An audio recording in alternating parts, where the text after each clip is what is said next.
Merci de regarder Balafon Télévision. Bienvenue à tous dans le grand plateau ce soir. En 16 ans, l'État du Cameroun a vu s'évaporer 145,1 milliards de francs CFA à cause des fautes de gestion selon les chiffres du Conseil de discipline budgétaire et financière rattaché au contrôle supérieur de l'État.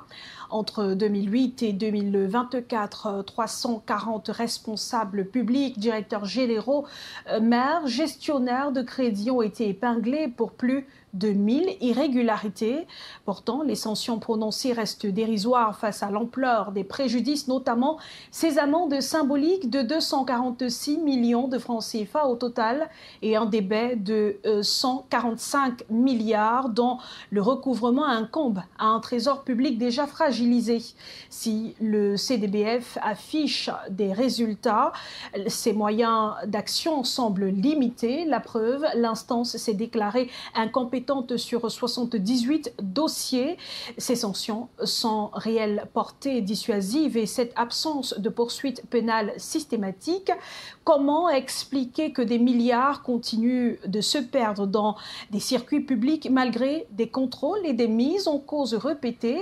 L'absence de coercition forte des organes comme le CDBF ne perpétue-t-elle pas une culture de l'impunité?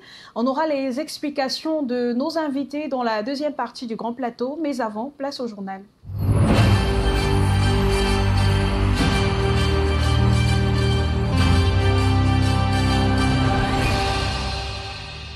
Décès tragique d'une enseignante de l'école publique d'Akok-Maka dans la région de l'Est Cameroun.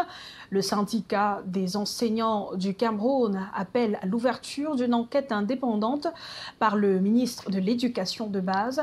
Une enquête pour faire la lumière sur les circonstances exactes du décès de l'enseignante qui, selon le personnel médical, serait causé par un accident vasculaire cérébral.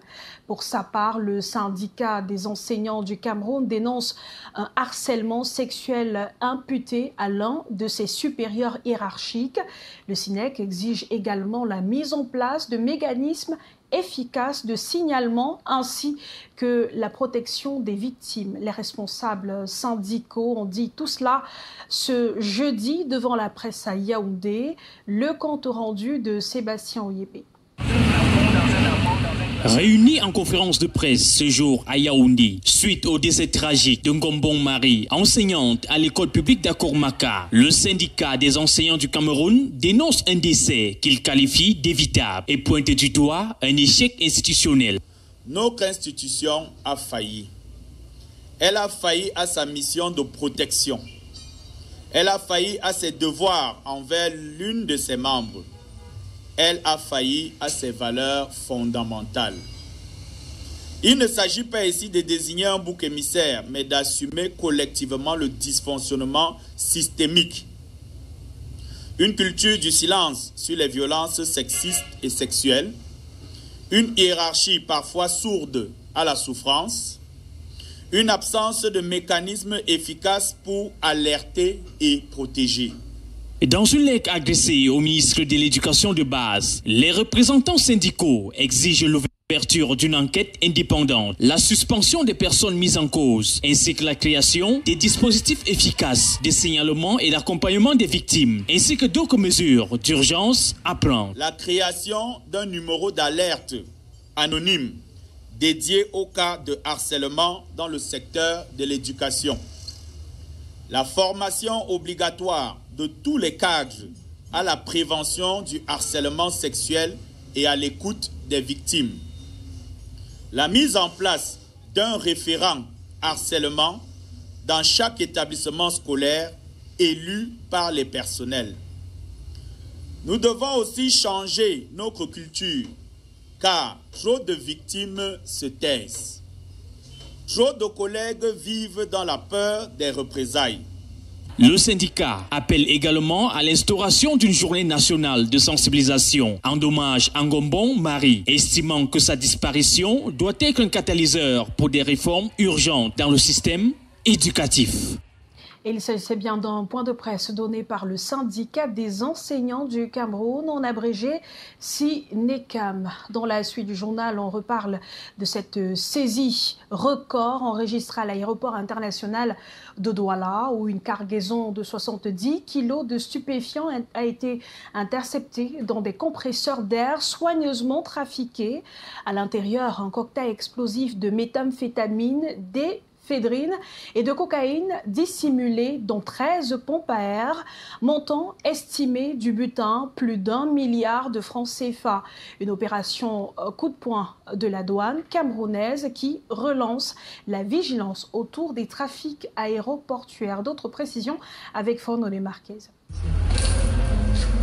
Cameroonian customs officials at Douala International Airport seized a 70-kilogram shipment of narcotics concealed inside air compressors, according to Commander Mvondo Ilanga, commander of the active customs group of the Douala Littoral 2 sector. The estimated market value of the seized goods exceeds 1 billion CFA francs. We intercept a large quantity of illicit drugs, a mixture of cocaine, methamphetamine, and ephedrine, all psychotropic substances estimated at worth $3 million of US dollars. This seizure highlights our commitment of border security and our determination to disrupt the criminal networks involved in drug trafficking. The illicit substances originating from South Africa and comprising methamphetamine, ephedrine and cocaine were cleverly hidden within 13 air pumps modified. Commandant Ilanga announced that customs officials are collaborating with defense and security forces and the Ministry of Justice to dismantle the network. We are collaborating closely with our law enforcement agencies and the Department of Justice to ensure the thorough investigation and to bring those responsible to justice. This success is a testament to the dedication and professionalism of our custom team. We will remain vigilant and work tirelessly to protect our nation. This will all for now an investigation and still ongoing. According to the commander, this seizure highlights the ongoing efforts of Cameroonian customs to combat drug trafficking following previous significant seizures, including 24 kilograms of cocaine valued at over 1 billion CFA francs in May 2024 and 75 kilograms of amphetamine from China in January 2024. Direction Tchang, à présent dans la région de l'Ouest Cameroun. Là-bas, l'incivisme des transporteurs et piétons plombe l'avancement des travaux de réhabilitation de la falaise de Tchang, lancés depuis un mois déjà, alors que les responsables de la société chinoise s'attellent à exécuter leurs tâches. Ils sont perturbés par des usagers de la route, les petites voitures notamment et les cars de transport interurbain qui interrompent régulièrement les travaux à l'effet de rallier les régions du littoral aux celles de l'Ouest. Pourtant, cette zone, depuis l'éboulement du 5 novembre 2024, est classée zone rouge. Constat fait sur le terrain par nos reporters Loïc Tegia et Franck Duroc-Tassonka. Sur le flanc de la colline, récemment affaissée, la réhabilitation engagée il y a quelques semaines se poursuit. À côté, ce sont des véhicules qui forcent le passage et leurs conducteurs souffrent le martyre. Constat fait ce jour sous une pluie battante. Non, c'est trop de risques, c'est trop de risques. Moi, c'est une erreur que j'ai faite. Moi, on m'a dit que ça passait, je croyais que ça passait. Comme ce conducteur, dans le regret, après avoir été dérouté par les réseaux sociaux depuis son départ de Douala, plusieurs véhicules empruntent quotidiennement cette route en chantier, sans réellement savoir à quoi s'y attendre, sous le regard impuissant des responsables de la société chinoise chargée de sa réhabilitation. Le risque est périlleux. Et ce n'est pas le Chinois qui doit demander que passer. Non, personne. Ni les autorités qui sont en place. Personne ne leur demande que de passer. Non. Ils sont en train de forcer seulement. C'est pour ça qu'ils sont obligés d'attendre. Comme ils sont en train d'attendre là. S'il y a moyen, ils passent. Il n'y a pas moyen, ils ne passent pas. C'est le risque, non? On va faire comment avec le Camerounais? Demain, on va accuser l'État alors que l'État n'a rien à faire avec ça. Demain, ils sont en train de passer, non? Véhicule embourbé, déchargement immédiat sur un site dangereux et qui présente toujours les signes d'un éventuel glissement de terrain après celui du 5 novembre qui avait occasionné plusieurs morts et des corps ensevelis jusqu'à ce jour. On leur demande de ne pas passer, ils refusent. Nous sommes là pour payer notre argent. C'est un peu de ça qu'il s'agit. Ici, il y a des chargements. On porte les sacs, on envoie de l'autre côté. Vous n'avez pas peur? Bon, c'est la vie. On fait comment? C'est l'homme qui a peur. Sinon, il n'y a rien. En ce début de saison de pluie, le site de la falaise de Tchon représente un danger permanent. Les chiffres des hécatombes enregistrées ici n'ont visiblement pas impacté sur les comportements de ces usagers téméraires. Autour de la traversée, tout un business a vu le jour. On les aide, ils nous aident aussi parce qu'ils nous payent. C'est vrai, c'est pas facile, c'est pour ça qu'on est là. Ils ne peuvent pas, il faut les gens qui vont vraiment pousser ça. Il faut moins c'est 10 personnes, comme je sais, il faut moins c'est 10 banques. Ouais. À traverser Nord, regardez comment nous sommes, c'est très très très difficile. Ce chantier lancé depuis un mois déjà fait face à des difficultés comme le climat ou encore l'incivisme des populations dans cette zone dite rouge. Le projet de réhabilitation de cette route départementale qui a paralysé l'économie est chiffré à 3 milliards de francs CFA avec une durée prévisionnelle de livraison de 4 mois. Avec les fortes pluies qui s'abattent ici à l'ouest Cameroun ces derniers temps, le site de la falaise de Tchon devient un danger permanent. Les responsables en charge de l'exécution des travaux à eux confiés par le ministre des Travaux publics Emmanuel Ganou-Djoumessi, par ailleurs la société chinoise, dénonce l'incivisme des usagers de la route ou encore des populations qui passent par ici. En direct de la redoutable falaise de Tchon, nous signons pour Balafon Télévision Loïc Tegia et Franck Duroc-Tassonquin. Merci à nos reporters Loïc Tegia et Franck Duroc-Tassonquin. Dans la suite du journal, on parle santé avec cette alerte sanitaire. Dans la région du littoral, où 2 cas de poliomyélite ont été détectés au lieu-dit pont Bonabassem et pont Missoké. Le signal de cette détection environnementale a été donné par la délégation régionale de la santé publique pour le littoral qui conduisait ce jeudi une réunion de sensibilisation en prélude au lancement d'une campagne nationale de vaccination prévue du 24 au 27 avril prochain. Et pour cette vague, 742 667 enfants âgés de 0 à 5 ans sont ciblés. Une réponse d'urgence pour endiguer la propagation du virus. Jires Azangue et Fondrene Marquez. According to the Regional Delegation of Public Health for the Littoral Region, 2 environmental cases of polio have been detected in Pong Bonabassem and Pong Missoké. This was disclosed during an advocacy meeting launching a nationwide polio campaign for April 24 to 27, 2025. James Longsey from the expanded immunization program explained that a fact-finding mission collected wastewater samples leading to the discovery. You have to know that poliomyelitis is a disease that can only be transmitted by man to man. The virus cannot be found in the animals. If it's not in the human body, the virus can be in the environment. So when surveying polio, you just survey the case on the man and also survey the case in the environment. We have our specific collectors who go some days according to the planning and collect wastewater in the environment. We bring that wastewater in the laboratory, the specific laboratory, Centre Pasteur, to analyze. And then it's after all these laboratory analysis that we have found out 2 positive cases of poliovirus. He clarified that the detected cases were environmental, not human, and efforts are ongoing to identify individuals carrying the poliovirus. The environmental case means that we have just detected the case in the environment. We are not detecting in the human body as far. We are not detecting the case in the environment. But since you know that this case in the environment come from a person who go and pass the fecal stools in the environment, we have to seek to find out where that person can be. But the fact is that the virus exists and is spread in the environment. Campaign has 876,347 vaccine doses available and aims to vaccinate 742,667 children aged 0 to 5 years. Dans la page littérature de ce soir, focus sur le harem du roi de Djaïli Amadou Amal.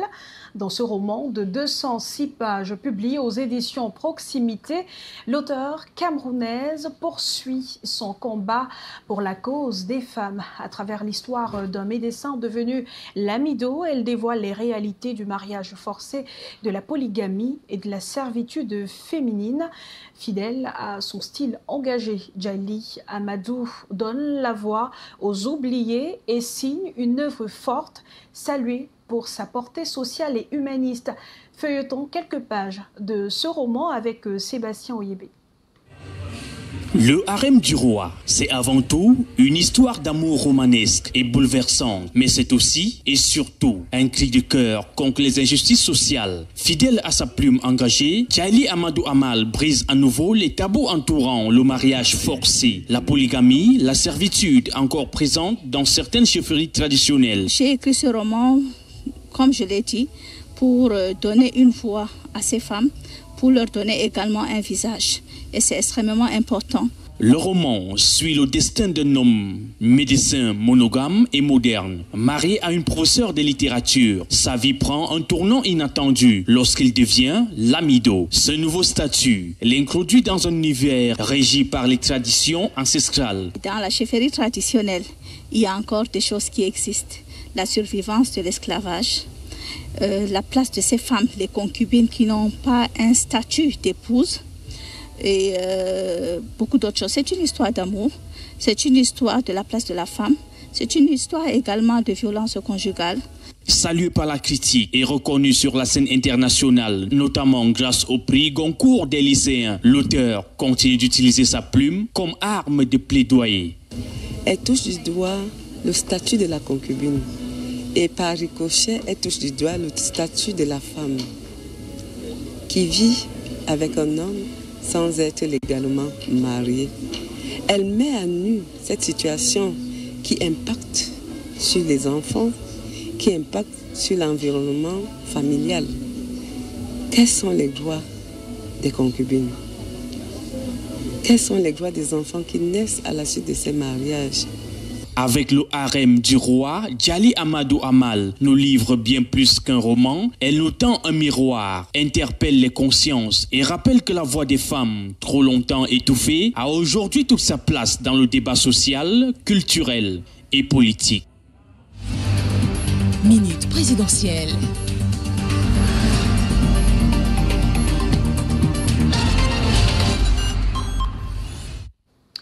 Une interrogation dans les minutes présidentielles de ce soir. Où voter le jour du scrutin? Eh bien, une fois que les citoyens sont inscrits sur les listes électorales, il reste une chose à ne pas négliger, savoir où voter. Le processus veut en effet que les votes soient effectués à des endroits précis et clairement identifiés et même indiqués sur la carte d'électeur. Il s'agit des centres de vote qui, eux-mêmes, sont constitués des bureaux de vote. Des précisions à la lumière du code électoral avec Roland Tapi. Au terme de l'article 96 du Code électoral camerounais, alinéa 1, le directeur général des élections fixe pour chaque commune la liste des bureaux de vote. 2. La liste indique le ressort de chaque bureau de vote. 3. Chaque bureau de vote comprend 500 électeurs au plus. 4. Tout bureau de vote doit se situer dans un lieu public et ouvert au public. Article 97. La liste des bureaux de vote est transmise aux démembrements communaux d'Elections Cameroun pour affichage au moins 8 jours avant la date du scrutin. Sur le plan pratique, les responsables de l'ECAM s'inspirent de cette loi pour créer des bureaux de vote dans les établissements scolaires, les églises ou toute autre structure disposant des salles qui peuvent abriter le matériel électoral. Dans tous les cas, le choix est guidé par l'accessibilité et la facilité à pouvoir se repérer de telle sorte que les électeurs ne puissent pas se perdre.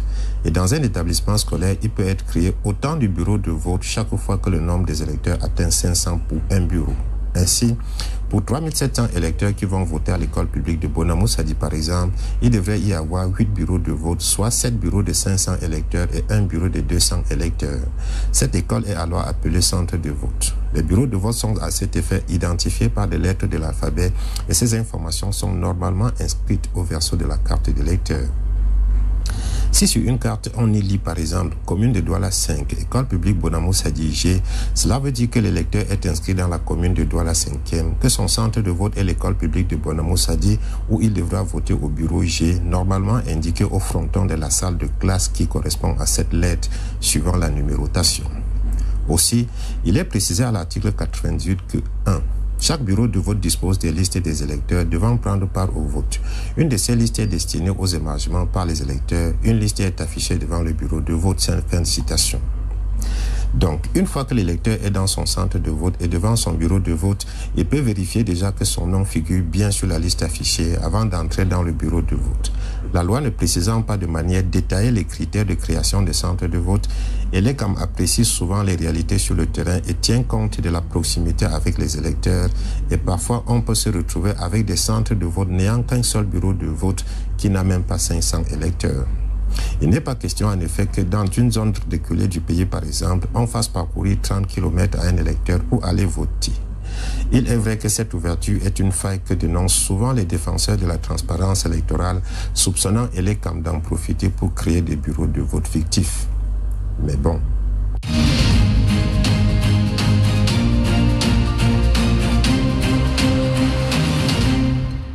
Bienvenue dans la deuxième partie du Grand Plateau. De 2008 à 2024, 340 fonctionnaires et maires ont commis 1058 fautes de gestion qui ont fait perdre 145 milliards 100 millions de francs CFA au trésor public camerounais. C'est ce qui ressort du rapport du Conseil de discipline budgétaire et financière présenté hier à Yaoundé à l'occasion du lancement des activités de cet organe du ministère en charge du contrôle supérieur de l'État. Des sanctions et amendes sont prises contre des ordonnateurs de dépenses, gestionnaires de crédit et contrôleurs des finances publiques indélicats. Mais ces fossoyeurs de la fortune publique sont conservés à leur poste en toute impunité. Question ce soir, comment expliquer cet engagement clamé du gouvernement à lutter contre la malgouvernance, la corruption et le détournement des fonds publics avec des organes sans pouvoir de répression et dont le président de la République est le juge d'opportunité des poursuites contre tous ces fonctionnaires et élus indélicats? La lecture de Jean-Paul Chouniat. Par leur indélicatesse permanente dans la manipulation de l'argent de tous les Camerounais, un nombre insignifiant de 340 fonctionnaires et élus locaux, tous ordonnateurs de dépenses, gestionnaires de crédit et contrôleurs des finances publiques, ont fait perdre à l'État du Cameroun en 16 ans 145 milliards 100 millions de francs CFA.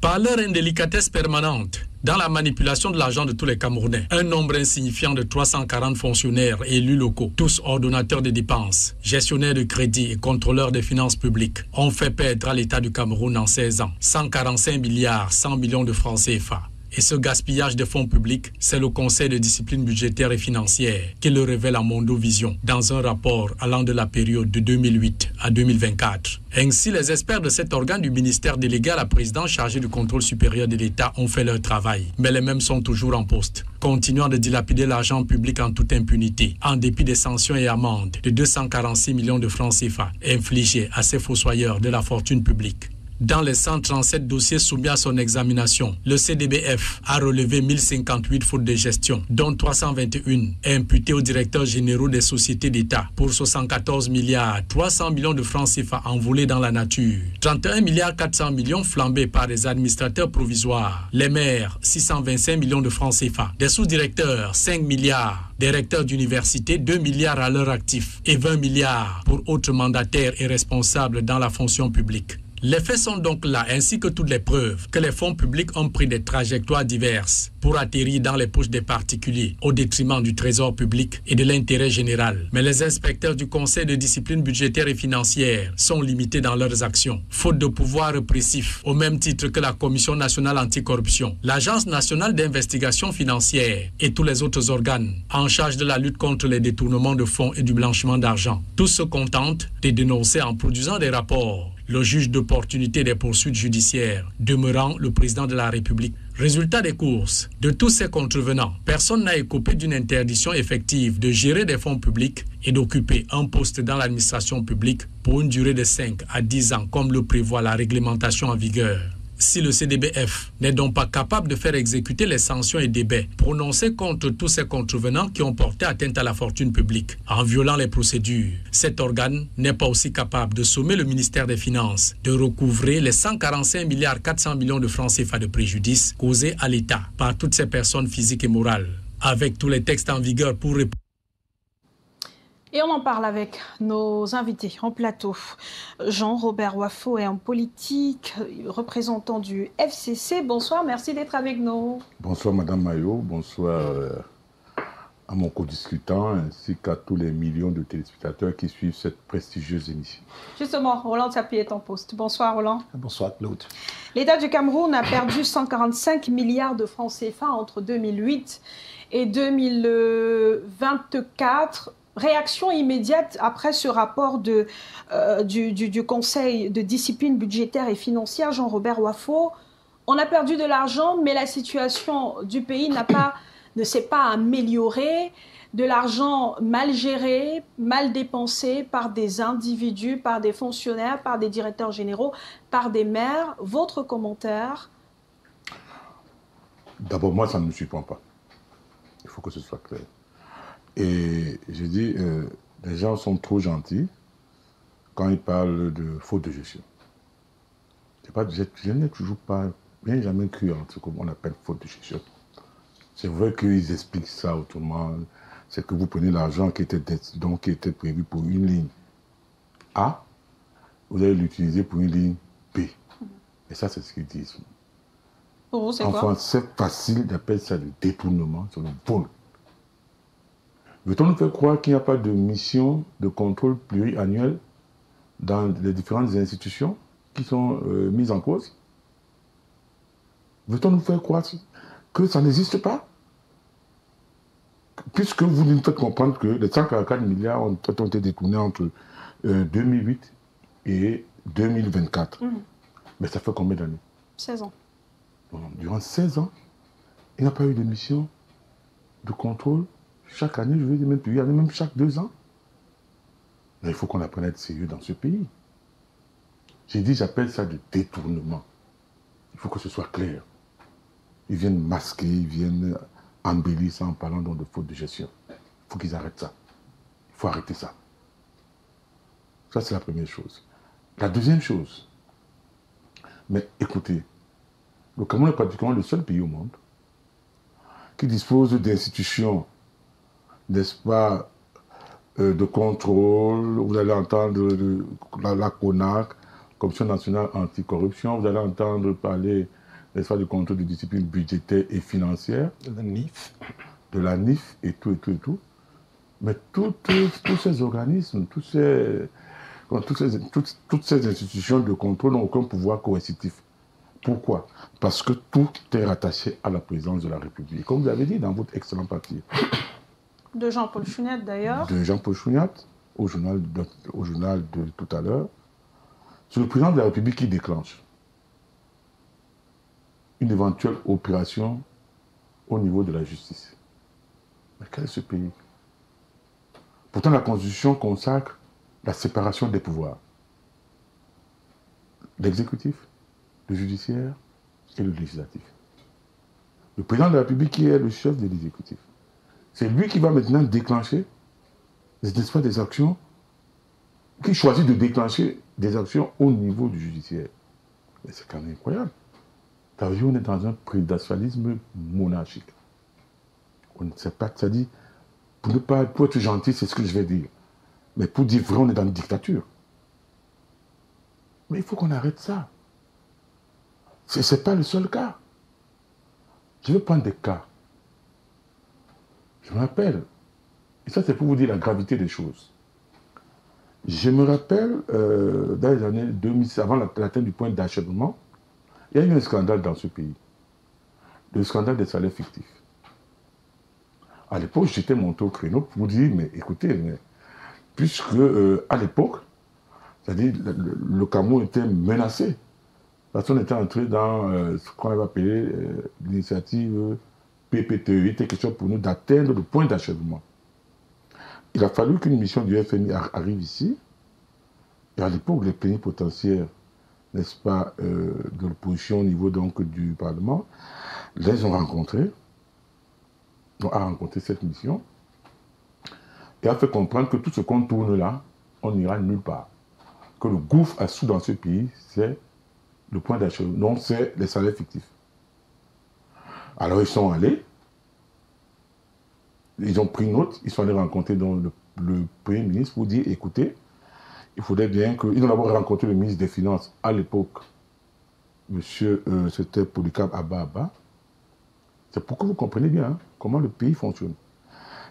Qui a dit, ok, qu'il ne s'opposait pas à ça, mais que ce n'est pas lui qui pouvait déclencher cela. Ils sont allés rencontrer dans le Premier ministre.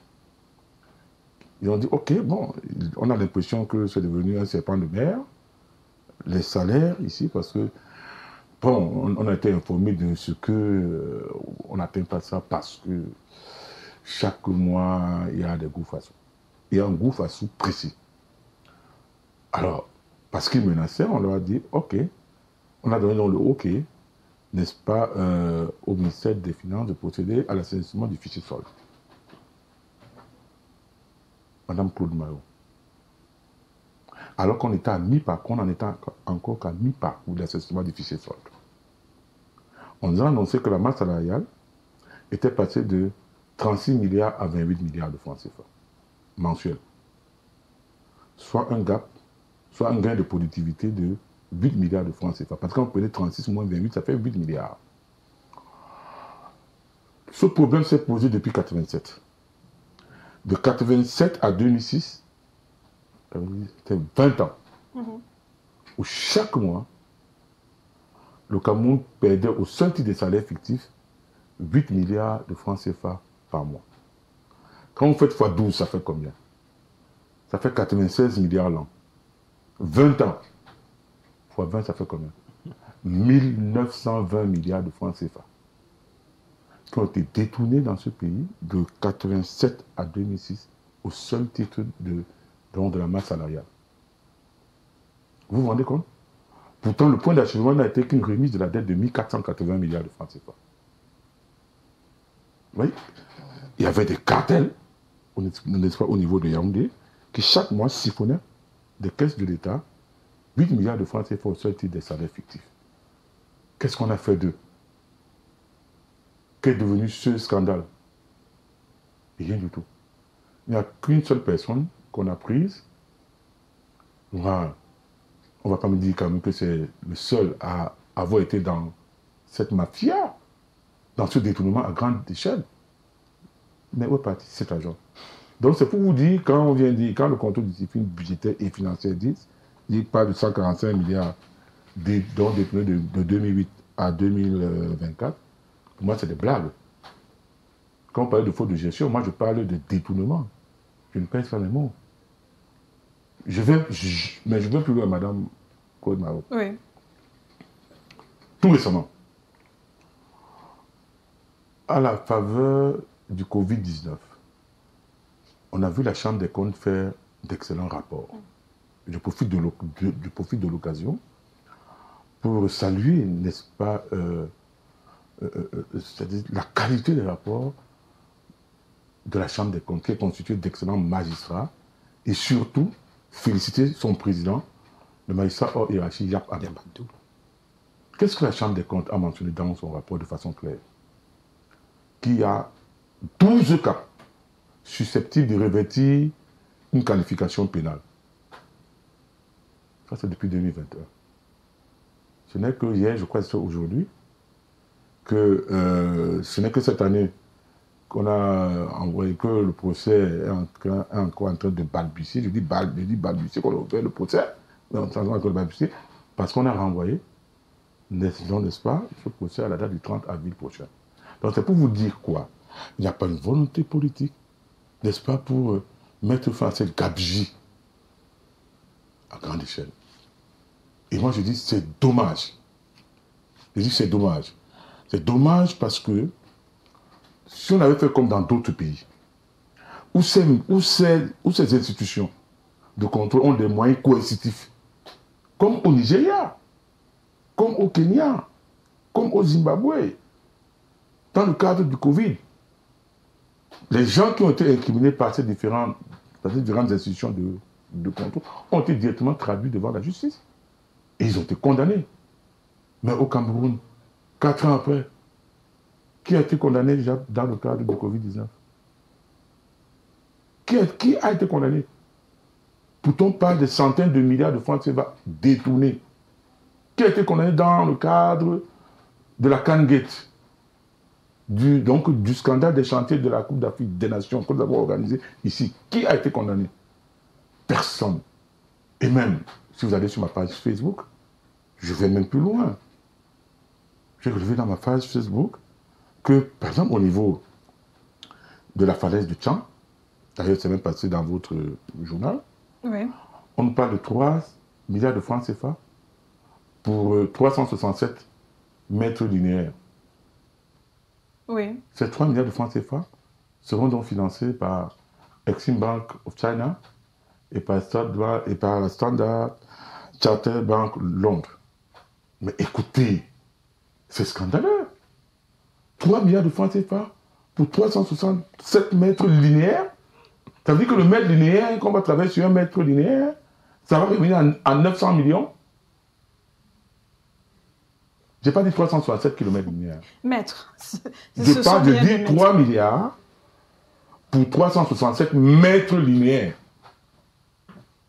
Ça veut dire que le mètre linéaire va coûter 900 millions de francs CFA. Mais vous avez vu ça. Je vais même plus loin. On a vu l'autoroute Yaoundé-Douala. Au départ, on nous a fait comprendre que c'était 284 milliards. C'était en 2011. En 2018, on nous a dit que ça est remonté, on a revu ça à la hausse, donc on a revu le coût à la hausse à 518 milliards de francs CFA. En 2023, on nous parle de 756 milliards de francs CFA, sans que rien n'ait été réalisé. Bref, il n'y a que 60 km de route sur 215 km qui ont été réalisés. Et on nous dit que la première phase, la phase 1, Yaoundé, donc les Biboli, 60 km de route, on dit que ça a coûté 350 milliards de francs CFA. L'autoroute, c'est-à-dire on n'a jamais vu ça dans le monde. Et c'est pas achevé. Autant. Et je vais même plus loin. Et maintenant, on nous annonce que pour la phase 2, Bibodi, Douala, 145 km, que ça va coûter 1400. Non, ils ont dit que ça va coûter 1072 milliards de francs CFA. Pour 145 km de route.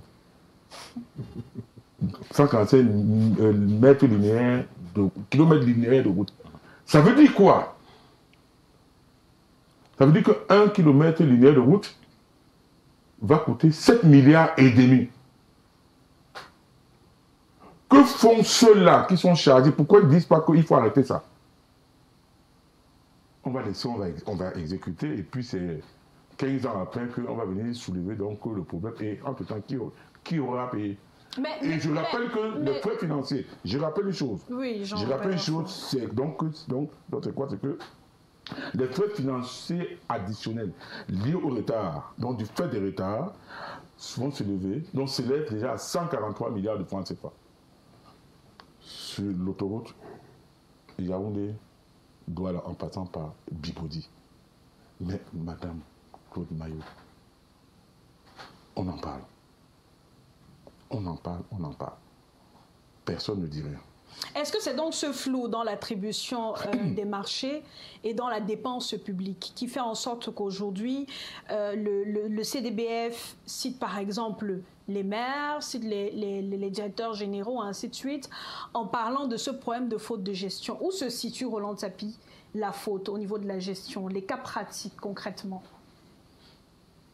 Pour bien comprendre cette affaire, quand on parle de faute de gestion, je crois que Jean-Robert a essayé d'expliquer tantôt. En réalité, c'est une façon masquée, polie, je veux dire diplomatique, ou plutôt hypocrite, de dénoncer les détournements.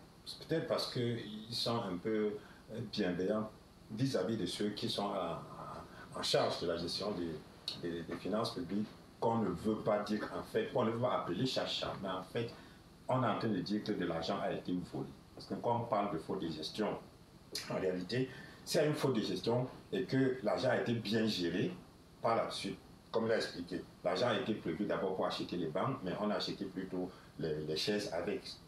Ça, c'est ce qu'ils appellent faute de gestion. Est-ce que dans ça, il y a de la surfacturation aussi? Sauf que le rapport ne veut pas clairement, je veux dire, qualifier en réalité les faits. C'est pour ça qu'il vaut mieux clairement dire que c'est de la corruption, plutôt des détournements des fonds publics qui font en sorte que l'argent finalement ne se retrouve pas dans les caisses de l'État et que les projets pour lesquels cet argent était sorti ne sont pas réalisés. Ça veut dire que l'argent a été détourné à d'autres fins, aussi simple que ça. Vraiment, les termes techniques, scientifiques, économiques qu'on veut utiliser pour essayer de polir la chose, tout ça ne nous avance à rien. Il vaut mieux appeler chacha pour qu'on avance un peu. Ce qui se passe, c'est que au fil des années, on constate que tel directeur, tel ministre, tel maire, tel recteur et autres, parce que tous les directeurs d'entreprise, tous ceux-là sont mêlés, n'ont pas fait ce pourquoi l'argent qui leur a été alloué était destiné. Et on ne réagit pas immédiatement. Vous voyez que c'est au bout de 16 ans qu'on est en train de nous parler d'un bilan, on parlait de 44 milliards. 44 milliards de francs. Ce n'est pas de l'argent qu'on se rend compte aujourd'hui qui a été perdu de la caisse comme ça. Ça veut dire qu'on a accumulé 10 millions, 20 millions, 30, 40 et progressivement on a milliard. Mais le débat justement n'est plus au niveau des qualifications, comment on a fait pour ne pas avoir de procès. Depuis qu'on dénonce ça justement, qu'est-ce qui se passe? Mais Roland Sapie, est-ce que le fait d'attendre aussi longtemps ne pose pas déjà un problème? Pourquoi attendre 16 ans avant de produire un rapport comme celui-là? Pourtant, 5 ans ou voire 2 ans, bon, peut-être 2 ans après, ça aurait permis de fermer les robinets de ceux qui s'approvisionnaient, ainsi de suite. Sauf que, effectivement, les rapports chaque 2 ans n'auraient pas fait avancer les choses. La CONAC fait ses rapports chaque année. Et ne fait pas autre chose que de dénoncer ces détournements en avançant également les chiffres chaque année. Mais qu'est-ce qui n'est pas fait? Qu'est-ce qui est fait? Rien. Le gros problème, il faut le dire simplement, c'est qu'il n'y a pas de volonté politique. Malgré des textes qui existent et qui, si jamais étaient appliqués, ne serait-ce qu'au 1/3, on aurait beaucoup avancé. Partons de l'article 66 de la Constitution, qui est clair sur l'affaire. Il est indiqué là-dedans que tout gestionnaire de fonds publics, et quand on dit tout gestionnaire de fonds publics, c'est-à-dire que même le proviseur d'un lycée, il gère les fonds publics. Il indiquait que même le président de l'APEE, il gère les fonds publics parce que les textes disent bien que l'argent généré par l'APEE, c'est des deniers publics qui doivent être donc gérés suivant les règles de la gestion des finances publiques. Ça veut dire que même le président de l'APEE qui est en charge de la gestion de ça doit déclarer ses biens. Mais on ne fait rien. Chaque année, on voit très bien comment les fonctionnaires accumulent des richesses. Comment quelqu'un est fonctionnaire et il multiplie les immeubles, en ville comme au village, change de voiture comme il veut, mène un train de vie dispendieux, prend des congés pour aller en Europe, n'importe où. Je veux dire, et personne ne dit rien. C'est-à-dire, on fait comme si on ne sait pas où est cet argent. On sait très bien ce qu'on fait de ça, qui est en train de faire quoi de ça, mais on ne fait rien. L'article 66 n'est pas appliqué. Pourquoi? Parce qu'il n'y a pas de volonté. Notez bien que c'est depuis 1996 que cet article est dans la Constitution. On a dû attendre 10 ans, en 2006, pour pouvoir adopter une loi relative à cette déclaration des biens. Et comme je l'ai souvent indiqué, dans cette loi, on a encore vissé en indiquant que la déclaration des biens doit se faire devant une commission. Et laquelle commission doit être nommée par le président de la République. De 2006 à 2024, nous sommes déjà à 18 ans déjà. Que le simple décret d'application de cette loi peine à être signé. C'est un papier à signer à mon avis.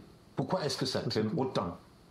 Tout simplement parce que personne ne veut rien faire. Premier élément. Deuxième élément, comme il a dit tantôt, toutes les institutions, il y en a au moins 4, vraiment fortes et qui font un travail formidable.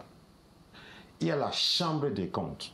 la Cour suprême, dont on connaît les rapports sur le Covid et tout ça, par exemple, pour ne parler que de ça, parce qu'il y a beaucoup de rapports que la Chambre fait. Il y a la CONAC, il y a l'ANIF, l'Agence nationale d'investigation financière, et en plus, ce conseil de discipline budgétaire et financière du contrôle supérieur de l'État. Ça fait au moins 4. Le problème, c'est qu'effectivement, il est indiqué dans les textes qui créent et organisent tous ces organes que les rapports sont faits et adressés au chef de l'État. Apparemment, la présidente de la République, c'est le terreau, c'est le cimetière de ces rapports. Parce qu'effectivement, si, à défaut de leur donner le pouvoir coercitif, c'est-à-dire que la possibilité de poursuivre directement les mises en cause, si on permettait au moins qu'une fois que ces rapports sont établis, on peut les transmettre à la justice qui se saisit directement de ces affaires.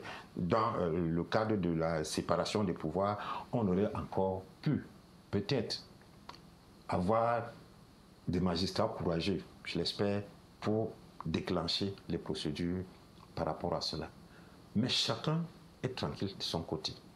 C'est comme si à la fin, au niveau de la présidence de la République, on se moquait de tous les dirigeants qu'on a nommés à la tête de tous ces organismes. Parce que c'est Chine quand même pour faire un travail fou. Quand vous voyez le rapport de la CONA, vous sentez que les gars se sont assis vraiment pour travailler. Ils produisent un rapport volumineux comme ça chaque année, en indiquant avec même les noms. C'est vrai que dans certains endroits, ils disent que bon, ils ne citent pas les noms, mais dans le rapport complet, avec toutes ces indications qui sont transmises au président de la République, parce qu'il y a une différence entre le rapport qui est transmis à la présidente de la République et celui qui est rendu public. Pour ne pas jeter un certain nombre de personnalités à la vindicte populaire, on soustrait des noms, mais ces noms existent dans le rapport qui est transmis à qui de droit. Pourquoi il ne fait pas ça? Tout simplement parce qu'il faut utiliser ces éléments pour tenir donc les citoyens camerounais, pour tenir les personnalités, pour que personne, mais alors personne, n'ose revendiquer quoi que ce soit. Parce que quand vous allez ouvrir la bouche, quand vous allez démissionner du RDPC, quand vous allez dire « Ok, je vais être candidat pour remplacer le président Biya à la tête du parti et tout », on sort le dossier cette fois-là. Donc, finalement, les choses ne bougent pas tout simplement parce qu'on réunit les éléments sur vous comme quelqu'un qui est en train de préparer une guerre et qui accumule les éléments et fait comme si de rien n'était. Le jour où il est content, ou bien il sent que vous devez être nuisible pour lui, il sort le dossier, il met là, dit qu'il faut poursuivre ça. Ce n'est pas normal que tout devait être déclenché par la présidence de la République. Et comme la présidence de la République est devenue, comment dire, l'exemple de l'inertie que le président Paul Biya lui-même condamne, on en est là aujourd'hui. Roland Sapie, vous avez cité ces organes-là qui pourraient imposer des sanctions à ces fonctionnaires, ainsi de suite, accusés de corruption, de détourner de l'argent et tout le reste. Est-ce que ce n'est pas le fait que ces organes n'aient pas cette liberté de sanctionner, cette possibilité même aussi surtout de sanctionner, ce n'est pas parce que aucun État ne peut évoluer sans corruption. La corruption fait partie intégrante d'un État comme le Cameroun, des États africains, des États même dans le monde. Non, on ne peut pas dire qu'on ne peut pas évoluer sans corruption. La corruption existe et c'est pour cela qu'il y a des instances pour veiller à ce que la corruption ne prospère pas et ne soit pas érigée en norme, parce que c'est là le problème. Mais à quoi servent ces institutions si elles ne permettent pas de limiter ou réduire le fléau? Peut-être d'abord pour caser quelques amis ou bien pour donner du travail à certaines personnes. Mais je disais tantôt, à un moment donné, on a l'impression qu'on se moque de tout ce monde-là avec le travail qu'ils abattent, parce que comme vous constatez très bien, ils ne lésinent pas, ils ne ménagent aucun effort pour que leur travail soit bien fait. Quand on voit les rapports, vraiment c'est des rapports autant parce qu'ils y vont vraiment de manière minutieuse. Ils indiquent ce qu'ils ont fait, quand ils sont allés chez qui, de telle sorte que même les mises en cause, quand ils lisent ça, ils n'ont rien à dire. Vous voyez dans les rapports de la CONAC, elle dit même parfois que on est allé voir tel ministère, ils ont refusé de nous ouvrir les portes. Oui. Et on est là, fait comme si un ministre qui défie un organisme créé par le président de la République. Et les cheveux ne montent sur la tête de personne, on fait comme si de rien n'était.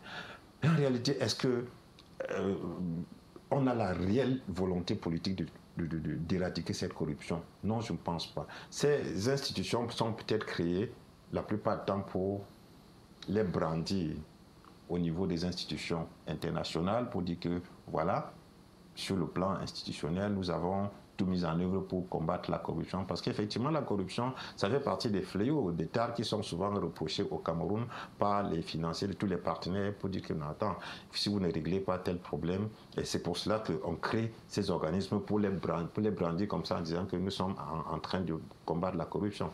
Alors qu'on sait très bien qu'on les a créés, mais on les a vidés de toute substance qui puisse leur permettre de travailler sérieusement. On ne peut pas nous dire que l'État ne peut pas vivre sans corruption. L'État, il y a toujours la corruption, mais vous voyez en France, par exemple, Sarkozy, l'ancien président, il est aujourd'hui un prisonnier, poursuivi, parce que là, on ne met pas les gants pour s'occuper de ça. Mais ici, dans ce pays, vous avez même constaté qu'en regardant très bien nos lois, on a introduit quelque chose dans la Constitution selon laquelle le président de la République, par exemple, ne veut pas être poursuivi pour des actes commis dans l'exercice de ses fonctions. Ça veut dire que lui-même déjà s'est déjà aménagé une immunité à vie, qu'il soit en exercice ou pas, d'après les textes. Mais même après avoir fait ça pour lui, il ne libère pas pour que les autres qui sont tout autour de lui soient poursuivis.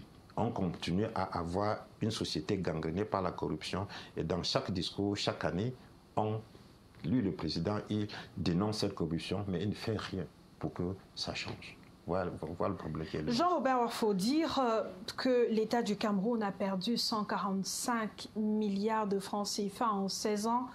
Ne présente pas vraiment le problème, l'incidence ou bien l'impact sur la vie des Camerounais. À quoi correspondent 145 milliards de francs CFA pour des Camerounais comme vous, comme Roland Tapi, comme moi?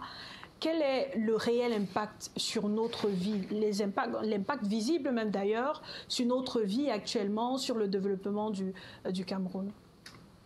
L'impact est énorme. Parce que voyez-vous, une salle de classe, officiellement dans la mercuriale, je crois que c'est dans les 5 millions de francs CFA.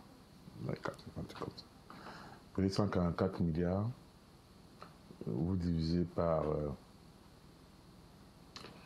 5 millions de francs CFA et vous regardez le nombre de salles de classe qu'on peut construire.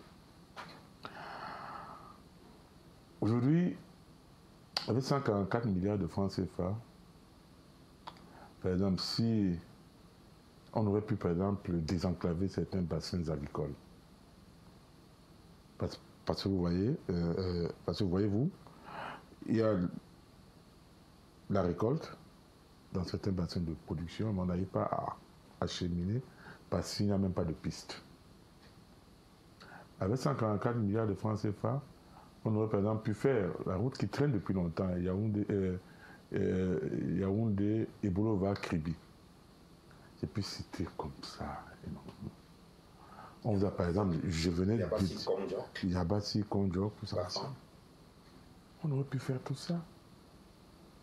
Et 2 fois même, 3 fois, 4 fois, tout ce qu'on vient de citer dans les différents coins enclavés de la République. Je parlais de 3 milliards de francs CFA pour 367 mètres linéaires. Je dénonçais déjà cette surfacturation, je dénonçais ce coût exorbitant. Si vous prenez 144 milliards, vous divisez par 3, donc par 367 mètres, donc puisque c'est 3 milliards pour 367 mètres linéaires, imaginez ce que 144 milliards de francs CFA auraient pu faire. Vous faites une simple règle de 3. On a vu les inondations au niveau de l'extrême nord. Imaginez ce que cet argent aurait pu faire au niveau des digues, notamment la digue de Maga. On aurait pu faire beaucoup de choses donc avec. Mais pour eux, pour ceux qui nous gouvernent, pour ces voyous à col blanc, l'unité de mesure de détournement, c'est le milliard de francs CFA.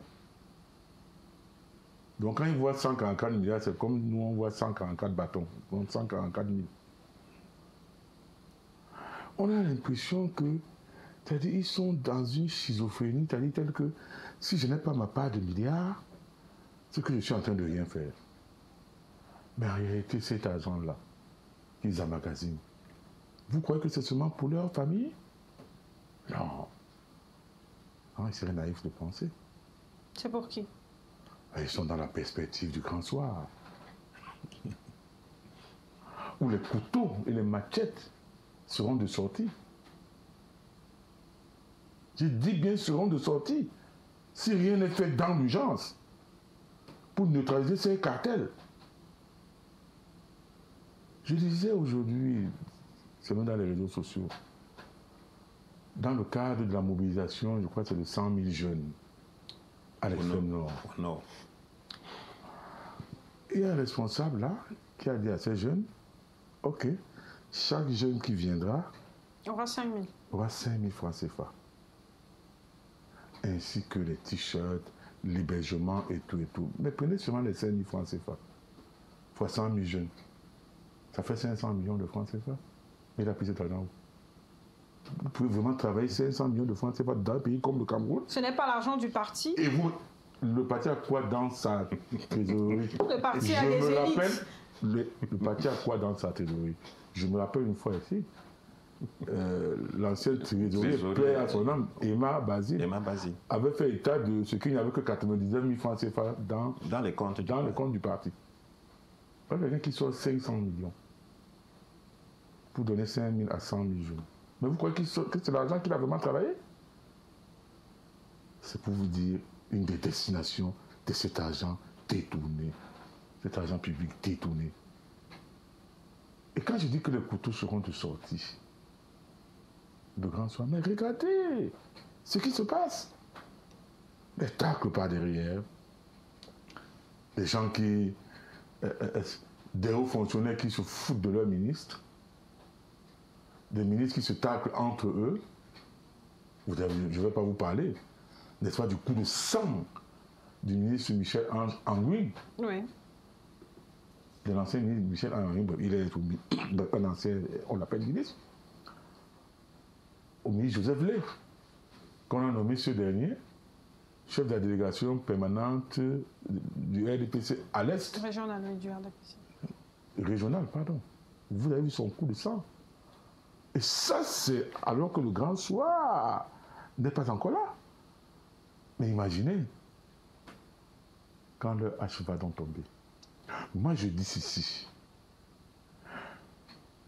On est en plein présidentialisme monarchique. Le président de la République, malheureusement, et ça, je vais ajouter ça dessus, ne contrôle plus rien. Il faut le dire ouvertement. Il a un âge qui est respectable en Afrique. Mais nous tous, nous avons eu quand même des parents et des grands-parents qui, à un certain âge, quand on lui parlait, donc quand on leur parlait, le lendemain, quand vous reveniez, parfois, ils vous demandaient, mais qu'est-ce que tu m'as dit hier là? Si voilà. Se rappelle même que vous si se rappelle même si... Oui. Ouais. Mais c'est ça le plan. Il est humain, c'est un humain. À un moment donné, le corps lâche. Ça fait combien de temps qu'on a pu tenir le conseil du ministre? Le conseil des ministres est le haut lieu, par excellence, de l'arbitrage des différents conflits interministériels. Surtout quand ça concerne plusieurs sectoriels. C'est chacun qui fait ce qu'il veut. Avec les fameuses hautes instructions. Vous trouvez ça normal? Qui est là pour arbitrer?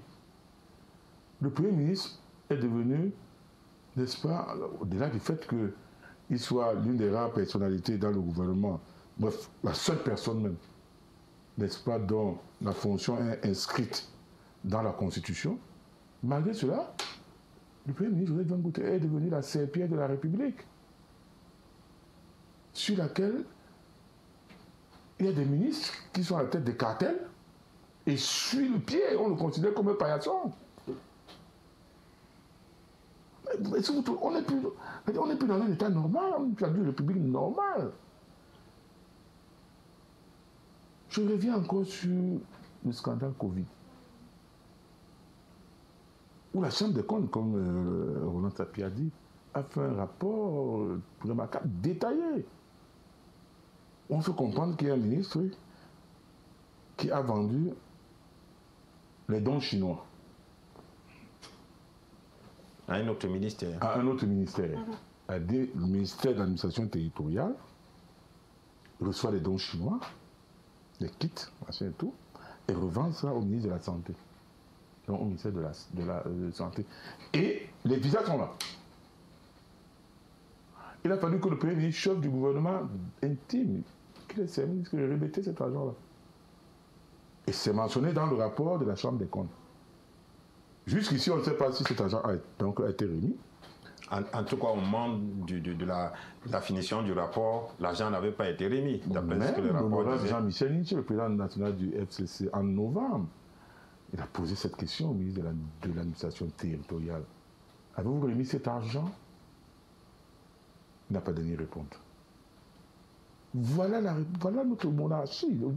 Ça veut dire que cet argent n'a pas été remis. Ça veut dire que jusqu'en novembre, on n'a pas encore de suite sur cet argent. Encore que selon le rapport, cet argent avait été tiré dans un compte qui n'était pas celui du ministère de l'administration territoriale. Tout à fait. Et dont le titulaire n'avait pas été identifié. C'est écrit dans ce rapport.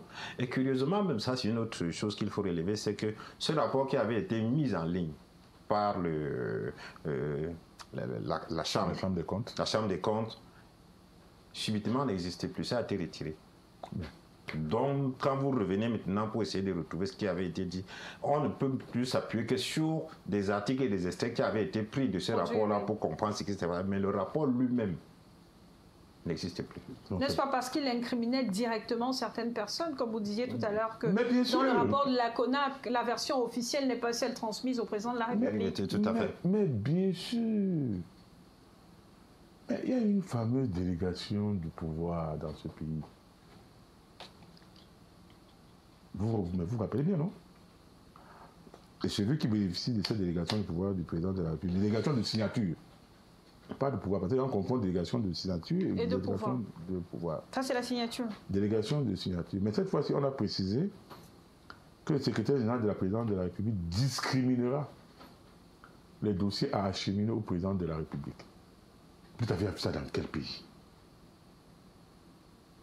Vous avez un collaborateur qui est censé être, n'est-ce pas, le directeur administratif, votre directeur administratif, qui lui donne l'équivalent de directeur administratif dans une entreprise. Vous êtes directrice générale, Mme Claude Maillot, et celui qui discrimine les dossiers qui vont être portés à votre attention. Vous avez ça où? En fait, voilà ce que ça veut dire. C'est pour ça qu'il suffit qu'il y ait une dénonciation, soit de la Chambre des comptes, soit de la CONAC, soit du Conseil de discipline budgétaire et financière, soit de la NIF, et que ça concerne celui, donc, comment je peux dire, celui à qui on a délégué cette signature, ça concerne un de ses proches, il coupe ça, donc ça ne parvient pas au président de la République. Mais jusque-là, connaissant le président de la République, c'est une méthode, parce qu'il est quand même dans la haute administration depuis 1962. C'est un matin de juin 62 qu'il arrive à la présidence de la République, porteur d'un pli, n'est-ce pas, d'une recommandation contenue dans un pli au président Amadou Ahidjo. C'est depuis 62. 62, ça fait combien d'années? Ça fait 60... ça fait 63 ans. C'est ça, non, en 2020? Oui, 63. Non, ça fait 63 ans. Oui, 63 ans. Donc il connaît quand même les rouages. Il sait comment ça se passe. Certainement, il a des services dont le renseignement parallèle. Mais bon, maintenant, si ces renseignements parallèles lui parviennent, est-ce que la force physique? Et si les renseignements parallèles qu'on lui fait parvenir, s'il relance le dossier et on lui sort les vrais dossiers, dont les vrais coupables, dont les vrais incriminés, et que ça concerne un de ses proches, qu'est-ce qu'il fait? le pays est à volo. Mais on a vu le président de la République dans le cadre de certains détournements de fonds publics frapper même sur certains de ses anciens collaborateurs. Ça a déjà existé. À l'époque, c'était pour des visées politiques. Il fallait neutraliser ce qu'on avait appelé les G11. Là où il y a eu presque tout un gouvernement en prison. C'est ça qui est la réalité. Parce que madame, voyez-vous, c'est pas qu'il frappe seulement, c'est-à-dire qu'il détourne seulement l'argent sur fonds propres produits par l'État du Cameroun. Même les financements extérieurs contenus dans le budget de l'État, dès que c'est débloqué, eux, ils dépensent. Aujourd'hui, on est en quasi faillite financière. Même comme le ministre des Finances, lui, Paul Moutazé, se bat comme il peut, il va dehors, il fait donc débloquer l'argent et tout. Il se bat comme il peut. Mais une fois que c'est ici, qu'est-ce qu'on en fait? C'est à ce moment-là que les cartels, que les grands dragons financiers, les détourneurs de deniers publics, des gens qui ont jeté la honte aux chiens, viennent piller cet argent, hypothéquant ainsi l'avenir, pas seulement notre avenir, mais l'avenir surtout des générations futures. Vous demandez qu'est-ce qu'on peut faire avec 144 milliards de francs CFA? Oui. On peut octroyer des bourses aux étudiants. Si on donne 50 000 francs de bourse mensuellement à 100 000 étudiants, quand on prenait 50 000, ça veut dire que chaque étudiant aura 600 000. Si on donne à 100 000 étudiants, ça fait 600 millions, ça fait 6 milliards, donc ça fait 60 milliards de francs CFA. Et on a 144 milliards. Ça veut dire qu'on peut donner 50 000 francs de bourse à près de 250 000 étudiants. Vous avez compris? Avec les 145 milliards de francs CFA. Oui, on a pu donner 250 000. Mais je vous dis l'étendue. C'est du scandale. Si vous ne voulez pas donner de bourse, on aurait pu donner 200, donc 100 000 francs à chaque étudiant qui sort pour qu'il commence à se battre.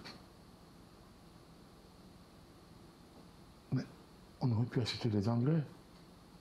On aurait pu produire nos propres engrais. Vous demandez ce qu'on aurait pu faire de cet argent? Yaoundé et Douala sont devenus des villes poubelles. Vous croyez qu'on n'aurait pas pu endiguer, n'est-ce pas, la prolifération de ces ordures ménagères? Et trouver les 16 milliards de francs CFA de la mairie de ville de Yaoundé. Mais bien sûr.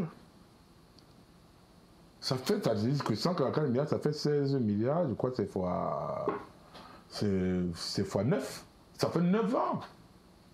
Ça fait 9 ans de propreté, d'évacuation des ordures ménagères dans une ville comme Yaoundé. C'est pour vous dire la monstruosité de ces gens qui nous gouvernent, certains parmi eux qui nous gouvernent. Voilà les poubelles. Mais on a mis cet argent là où? Bon, maintenant qu'ils ont détourné, qu'est-ce qu'on fait? L'État... Quels sont les mécanismes donc de coercition pour que cet argent-là retourne? Il n'y en a pas. Il faut relever que ça n'existait plus. Ce n'est pas de l'argent qui est déposé quelque part. Mais écoutez, mais ils ont fait quelque chose. Mais pourtant, l'État envisage un certain recouvrement de ce montant-là. On peut faire quoi? C'est simple, hein? L'article 66, comme vous avez dit là. On commence par les biens. Les enrichissements sans cause. On voit avec un immeuble, on demande, ok, vous faites quoi dans la vie? Vous êtes tout fonctionnaire. Vous avez été fonctionnaire durant longtemps, mais vous avez fait comment? Vous touchez 100 millions par mois? Pourquoi? Parfois, vous allez voir, vous allez venir, on va vous dire que ça appartient à un enfant de 12 ans. Il a travaillé quand? L'État donc commence à saisir ça. On saisit ça. Et on peut maintenant vendre ça aux enchères. Surtout, on a vu, surtout que l'ANIF, dans l'un de ses rapports, indiquait que les méthodes de blanchiment d'argent, parce que quand on a fini de détourner cet argent-là, il faut bien pouvoir le rendre acceptable aux yeux de la société pendant qu'on est en train de le dépenser. L'ANIF indiquait que l'immobilier était devenu l'un des moyens par excellence du blanchiment d'argent, à côté des autres structures comme les casinos, les salons de coiffure, les prêt-à-porter, tout ça là, où vous voyez des ministres. Vous voyez un prêt-à-porter qui est ouvert quelque part là en ville, où le loyer est supposé être autour de 500 à 600 000 francs. Et curieusement, vous passez par là, comme ça, chaque jour, vous ne voyez vraiment pas une affluence qui peut permettre de dire que, OK, le prêt-à-porter est en train de produire beaucoup d'argent. Pareil pour les salons de coiffure et même les snack bars aujourd'hui qui prolifèrent n'importe comment. Quand vous entrez dans un de ces snacks, vous voyez le luxe qui a été mis dedans pour poser la question de savoir est-ce que c'est les bouteilles de bière qu'on vend là qui permettent de rentrer dans les investissements. En fait, ce sont des éléments de recyclage de l'argent. Ça a été identifié. Maintenant, si on a vraiment la volonté de traquer cet argent, je suis sûr qu'on le ferait. Mais ça veut dire que cet argent existe toujours, puisqu'il tourne. Sous une forme ou une autre. Exactement. Ça existe toujours. Parce que, vous voyez aujourd'hui, c'est-à-dire que quand vous traversez certains quartiers de la ville de Douala, vous avez très mal au cœur. Parce que, vous regardez la route sur laquelle vous êtes en train d'avancer, c'est vraiment catastrophique. Et ça contraste avec les immeubles qui sont en train de monter tout autour de cette route. En réalité, c'est quoi? Ce que ça traduit, c'est quoi? C'est que l'argent public qui aurait pu permettre de faire la route, les gars ont détourné et sont en train de construire des maisons juste à côté. Voilà exactement ce que ça veut dire. Mais maintenant, on peut tout simplement se mettre à traquer ces immeubles. Oui, effectivement, ça appartient à qui? Et comme on va se rendre compte effectivement que, comme il dit, il y a des immeubles qui appartiennent à des enfants de 12 ans. Il y a des enfants de 5 ans qui ont des terrains. Pas d'un terrain de 200 mètres carrés, s'il te plaît. Des hectares. Des hectares de terrain. Alors non. Il y a tous les moyens pour pouvoir rentrer dans cet argent détourné, ne serait-ce qu'en récupérant du matériel. Et puis, honnêtement, vous voyez, quand vous entrez souvent dans des services publics, vous posez la question, vraiment, est-ce qu'on est dans un pays qui est le Cameroun? Je prends des exemples comme les bureaux, entrer dans un commissariat, vous voyez à l'accueil. Le type de chaise que vous avez là, vous posez la question, qu'est-ce qu'on est en train de se faire? Vous avez honte à la place des policiers qui sont là. Voilà des fonctionnaires de l'État. On vous dit qu'il y a des délégations, soit département, tel ou d'arrondissement de tel ou tel ministère. La plupart sont logés sur une chaise dans les sous-préfectures en réalité parce qu'il n'y a pas de locaux pour les caser. Mais on peut récupérer toutes ces maisons-là pour loger ces services publics. Honnêtement, et pour se laver un peu de honte. Mais on ne le fait pas. On laisse tout cet enrichissement illicite là prospérer et comme si ça ne suffit pas. Il y a d'autres qui détournent cet argent comme ça et construisent des écoles, disent-ils, luxueuses. Pour faire du bien à la communauté. Quelle communauté? Parce que pour inscrire l'enfant dans ces écoles-là, on dit 50 000 francs. Pour l'inscription seulement, 50 000 francs. La pension, c'est autour de 300 000. C'est pour qui? Ce n'est pas pour faire du bien à la communauté. Un peu comme ce qu'on a appelé... Et puis après, quand ils font leur comptabilité financière, même s'ils ont même 300 élèves, ils vont dire qu'ils ont 800 élèves. 800 élèves. Pour justifier le dépôt, n'est-ce pas, des fonds à la banque. Et c'est pour recycler tout ça. Autant de choses. Donc, c'est une question de volonté derrière. Vraiment, si on laissait la possibilité à la NIF de traquer, non seulement de ne pas seulement tracer et détecter les mouvements de fonds suspects, les mettre sur papier et donner le rapport à quelqu'un, si après avoir fait ça, on leur donne la possibilité de traquer et de convoquer tous ceux qui sont concernés par ça pour essayer de voir clair, peut-être qu'on avancerait. Parce qu'effectivement, tant que cela n'est pas fait, Les gens se sont déjà installés dans une certaine impunité. On sait que, bon, est-ce que c'est sur moi que ça va commencer? De telle sorte que quand quelqu'un a accès à une fonction administrative ou c'est comme si c'est la course à l'enrichissement. C'est comme s'il faut qu'il fasse vite avant qu'on ne l'enlève. Il faut qu'il prenne sa part parce qu'il sait que il n'y a aucun contrôle, bien il y a des contrôles a posteriori. En réalité, quand on vient faire un contrôle et faire un rapport sur la mauvaise gestion dans une entreprise, 10 ans après que celui qui était là soit parti, ou après quand on a fini de faire ça, qu'est-ce qui va se passer? C'est pas lui qu'on va aller chercher. C'est déjà décédé. C'est déjà décédé. Mais il y a des possibilités pour l'État de récupérer son argent.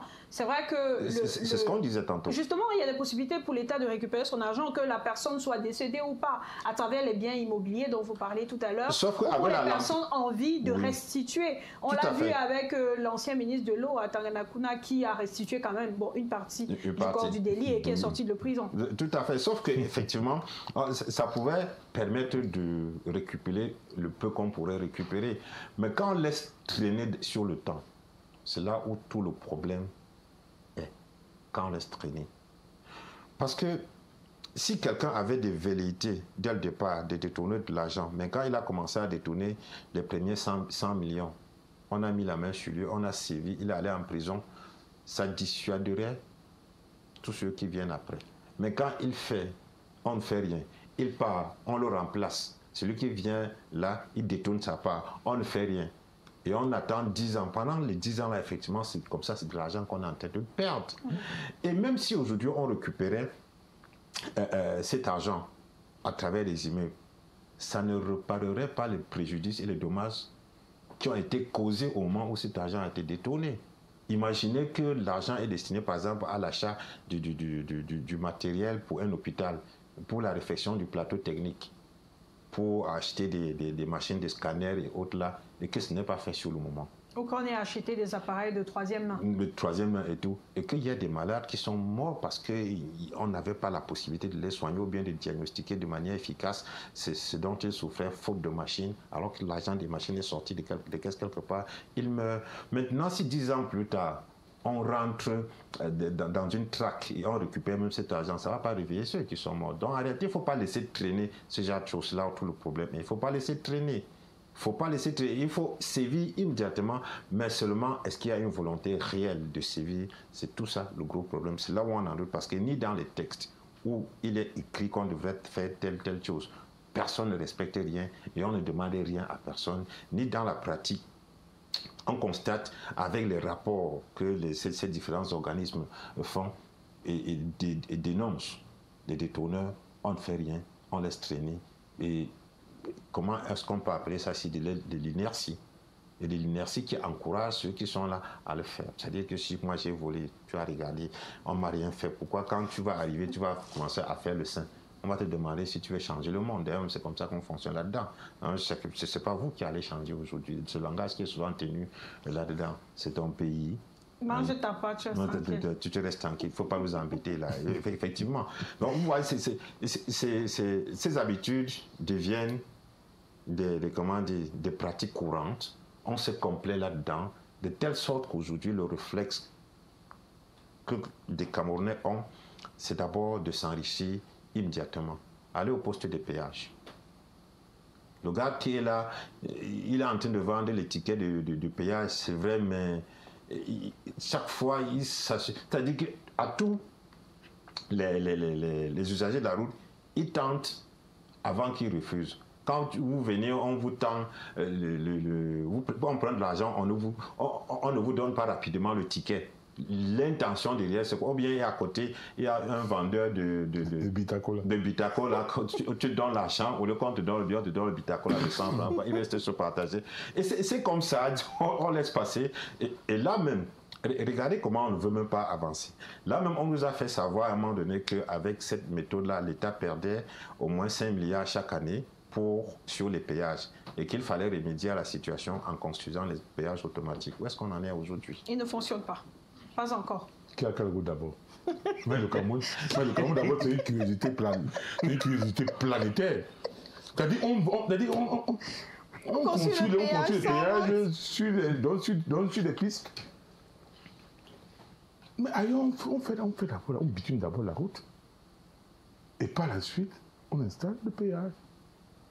Mais au moins là, c'est un mécanisme d'amélioration de la gestion de l'argent. Cet argent qui ne va plus circuler entre les mains, mais il y avait une volonté, c'est pourquoi ça n'a pas abouti. À travers la machine. Pourquoi ça n'a pas abouti? Tout simplement parce que même dans le processus de mise en place de ce péage routier, il y a eu de la mafia. Il y a eu de la mafia, c'est pour ça qu'à un moment donné, le partage n'ayant pas été équitable entre eux, d'autres ont trahi, on dit qu'on bloque. En réalité, parce que c'est ça qu'il s'agit. On a passé le marché à Tolkam qui était censé investir de l'argent sur une route qu'elle n'a pas construite déjà et puis exploiter. Pendant 18 ans, quelque chose comme ça là. Sauf qu'après, quand on a commencé à faire les premiers essais, les gars sont venus regarder, mais attends. On a dit que ce péage va nous donner à l'État 100 000, je dis n'importe quoi, par mois. Mais les gars regardent le flux de voitures qui sont en train de passer. On voit que par jour, ça donne 50 millions. Attends. Donc, sur les 50 millions là, l'État va avoir seulement 100 000. Ça se passe comment? C'est comme ça qu'on est rentré dans les dossiers. On est rentré là, on a constaté qu'effectivement, les 100 000 qu'on va donner à l'État, à côté, il y a encore beaucoup d'autres argent qui va être distribué comme ça, de telle sorte que l'entreprise qui exploite peut rester plutôt avec 5 millions et le reste a été dispatché entre les différentes parties qui sont dans le processus. C'est pour ça que le projet est bloqué aujourd'hui. Et quand on a détecté ça à la présidence de la République, on a demandé à avoir clair là-dessus. À celui qui avait passé le marché, le ministère des Travaux publics, les explications n'ont pas été convaincantes. On a dit que, OK, vous allez aller lui leur dire que c'est maintenant l'État qui va exploiter et on va vous rembourser votre argent investi, même avec des intérêts. Celui qui avait investi a constaté qu'on l'avait floué, ou plutôt que ce n'est pas comme ça que ça doit marcher. C'est pour ça qu'aujourd'hui, les péages sont bloqués. On est en justice, ils ont déjà porté plainte contre l'État pour ça. C'est Tolkam, l'entreprise qui était là derrière. Vous voyez que le projet qui avait été mis sur pied, soi-disant pour assainir justement la gestion des péages routiers, était lui-même vissé, avait en soi-même le verre dans le fruit. Et effectivement, ça a éclaté, ça a fait pourrir le fruit de l'intérieur. Désormais, on a des pistes, nos pistes sont ornées par ces bâtisses qui sont là, qui ne servent à rien. Tout le monde passe là et regarde, il rit. Peut-être sur certains, il y a encore des vigiles qu'on a postés là, je ne sais pas ce qu'ils font là. Et jusqu'à quand ça va traîner, on voit que c'est un gâchis, sérieux là tout. Mais le reproche et le constat qui est fait, c'est que malgré les dénonciations de ces cas de corruption à chaque fois, les acteurs concernés restent dans la chaîne. En attendant justement le déclenchement de la procédure, est-ce que les mettre de côté, est-ce qu'il y a une possibilité aujourd'hui pour ces organes supposés réguler, sanctionner, même appliquer des sanctions, de les mettre d'abord de côté en attendant le déclenchement de la procédure par le président de la République? Mais ça devrait normalement se passer ainsi. Est-ce qu'ici il y a une possibilité que ce soit ça devrait se passer ainsi. Dès qu'un rapport est fait qui incrimine quelqu'un, d'abord, il peut avoir des innocents, pas mieux. Mais déjà, ça se fasse avec célérité. Ça se fasse avec célérité. Mais il y a des choses qui sont visibles. Vous avez par exemple parlé de péage. Il y a des choses visibles. Prenez les différents axes, là, les différentes nationales là, au niveau des péages. Mais c'est avec le ciment CPJ ou ces 35 machins qu'on bouche les trous à l'entrée. Sur la nationale, ils appellent ça travaux confortatifs. Comme ils inventent toujours des mots là, ils ont les trucs. C'est-à-dire que si c'est pour inventer des mots, ils sont très forts. Quand on parle, on parlait tout à l'heure des inondations, donc de l'extrême nord. On a vu l'ancien ministre, Marcel Rodot, qui a été même directeur de l'imprimerie nationale, dénoncer le fait que les 2 milliards qu'on a débloqués pour venir en aide aux sinistrés, que personne n'a rien reçu. Bon, encore que je me suis posé la question de savoir ces 2 milliards de qui, c'est du président, c'est de ses poches propres ou alors c'est dans le cadre de la ligne 94. Ils sont dit toujours don président, don du président de la République. Mais en réalité, c'est dans la ligne 94. Mais que les 2 milliards qu'on a ordonné, que le président a ordonné de débloquer dans l'année 1994. Cet argent a été débloqué. On a dit que ça allait sur le terrain. Il a fallu que les populations exacerbées, que des élites là-bas disent que mais vous parlez même de quel 2 milliards de francs CFA. Nous, on n'a pas reçu. Ça, c'est des choses où on n'a pas besoin d'un mois pour enquêter et frapper.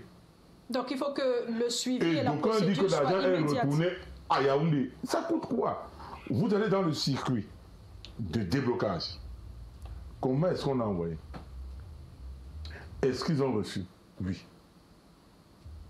Donnez-nous le compte d'emploi de l'argent que vous avez reçu dans le cadre, n'est-ce pas, de l'aide aux populations sinistrées. Sortez le compte d'emploi. J'ai donné ceci à telle mairie. On va dans telle mairie. Ou bien dans tel village, on dit, bon, ok, vous avez reçu ceci, qu'en avez-vous fait? Montrer les décharges. Mais est-ce qu'il faut... Non, il ne faut pas des mots est-ce qu'il faut du temps pour retracer ça? Non, pas du tout. On va sortir par là, Jean-Robert. En fait, c'est un cartel. Il y a trop de cartels là-bas à Yaoundé. Et moi, je pense que la solution consisterait à faire comme le défunt président Jerry Rawlings. Quand il est arrivé au pouvoir, il a dit plus jamais de détournement, plus jamais de corruption, machin et tout. La presse a donc enquêté et s'est rendu compte que un de ses beaux-frères était impliqué dans une affaire de corruption et de détournement. Vous savez ce qu'il a fait? Madame Claude Maillot. Il l'a mis sur la place publique et il l'a fusillé. Et il a fait fusiller. Cela a permis de faire comprendre au peuple ghanéen que si déjà je fusille mon beau-frère, combien de fois pour vous? Je ne vais pas seulement vous fusiller, mais après vous avoir fusillé, je vais vous mettre dans l'huile chaude. Donc pour vous, c'est ce qui doit être fait pour sanctionner. On n'a plus le temps, malheureusement, Jean-Robert Wafo. Il faut que l'exemple vienne d'en haut. Merci beaucoup. L'exemple doit venir d'en haut. Parce que si l'exemple vient d'en haut, le reste, tout le monde va se ranger. Tout le monde va se ranger. Merci Roland Sapi, merci à vous d'être venu. Merci aux téléspectateurs d'avoir suivi ce numéro du Grand Plateau. Très bonne fin de soirée et rendez-vous demain 19h30.